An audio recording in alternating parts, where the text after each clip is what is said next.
currently. Okay. 2 seconds. Yeah, I've got it. We're live on YouTube.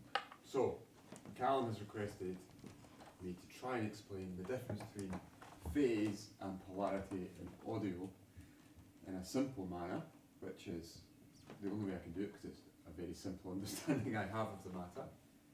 But if we take a simple audio waveform of plus and minus waves, polarity only really relates to the plus and minus aspect.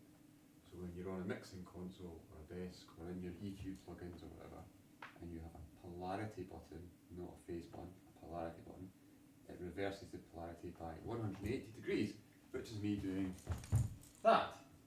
I'm 180 degrees out of polarity reversal. Whereas phase is a time-based element, and it's a lot more complicated because it's where in the plus and minus sweep you are at any moment. So therefore, phase, you sort of look more like small differences rather than the 180 entirely. You can still say a signal that's 180 degrees opposite is out of phase, but you wouldn't say this is a polarity issue, this is a phase issue. And generally speaking, when something is out of phase, or you have phase cancellation, it comes across as certain parts of your audio will be nullified and sound weak. It's usually in the bass, at the bottom end of the sound, and you get unusual comb filtering effects, which is like where you get that sort of strange sucked out buzzy sound. If you have two identical signals running on a channel, 1 and 2, and you put one 180 degrees out polarity, or 180 degrees polarity flip, it will cancel it.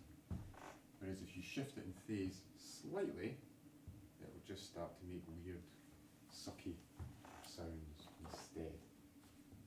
We use a polarity button when we're recording things like drum kits, when you're multi-micing, because quite often your bass drum and your snare drum will be quite strongly out of phase. The microphones, I should say, or your overheads. And a polarity reversal quite often makes them sound much, much better, but not every time. If you have lots and lots and lots of time to spare, which means budget and patience, you can continuously move the microphones tiny little bits at a time to make them sound better. And that's why when you're setting drum microphones, you shouldn't solo them for anything other than the purpose of checking your signal is present, because each mic might sound amazing on its own, and as soon as you bring them all up, your drum kit sounds terrible. And that's something I see-stroke hear a lot. And there we have polarity versus phase.